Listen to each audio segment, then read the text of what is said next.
نبی کریم صلی اللہ تعالی علیہ وسلم نے ارشاد فرمایا 3 لوگ ہیں جنہیں دیکھ کے رب مسکراتا ہے۔ یا رسول اللہ صلی اللہ علیہ وسلم وہ کون کون سے؟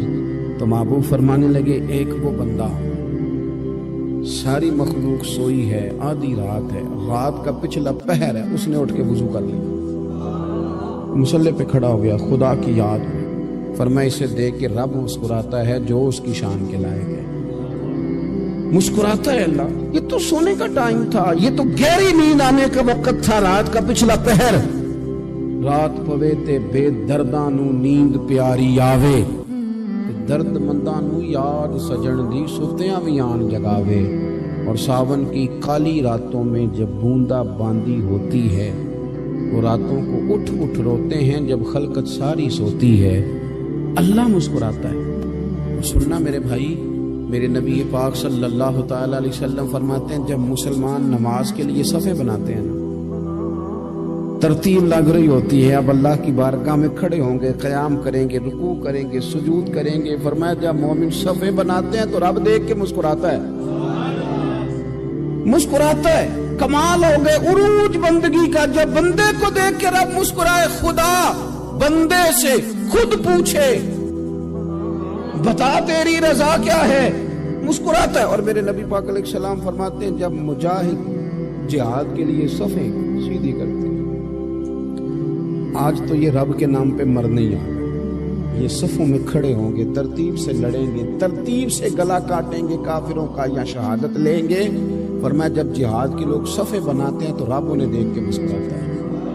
کتنے نصیبوں والا وہ بندہ ہے جسے دیکھ کے مسکرا دیا۔ او یار کبھی تیرا بیٹا تیرے سامنے مسکرائے نا چھوٹا، تو تیرا دل باغ باغ ہو جاتا ہے۔ تیری ماں بیمار کسی ایک دن صحیح طرح ہنس پڑے تو طبیعت خوش ہو جاتی۔ مجھے بتاؤ نا جس کا رب بھی اسے دیکھ کے ہنس پڑے، جو اس کی شان کے لائق ہے، کیا اس بندے کے نصیبیں ہیں، کیا اس کے مقدر ہیں۔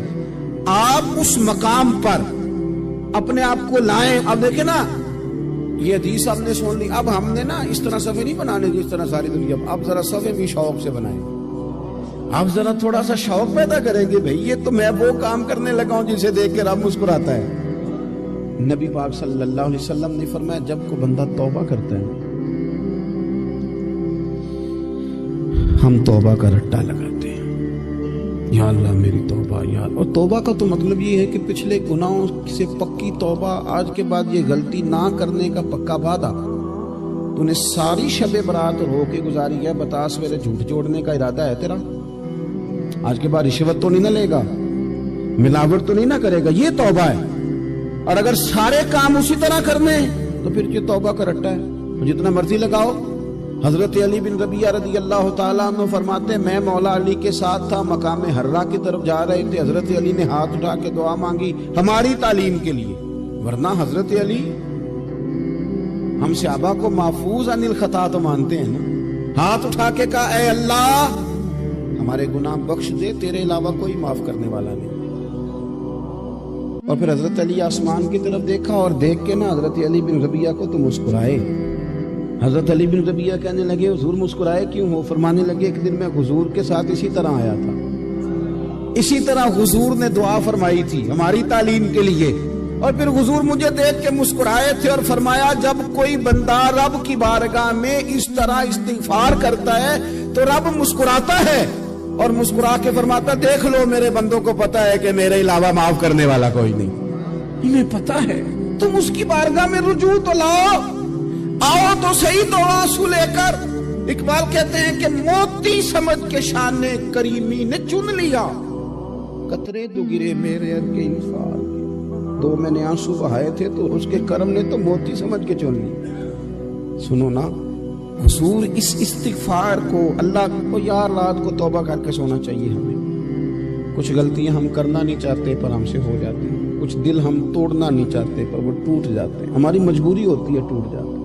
رات کو اس کی بارگاہ میں ہاتھ باندھ کے کشکول طلب دراز کر کے خوب استغفار پڑھنا چاہیے کہ مالک بندے ہیں نا کیا کریں، نفس کا ساتھ ہے، دنیا کا ساتھ ہے، خواہشات نفسانیہ، مالک معاف کر دے، درد سے توبہ،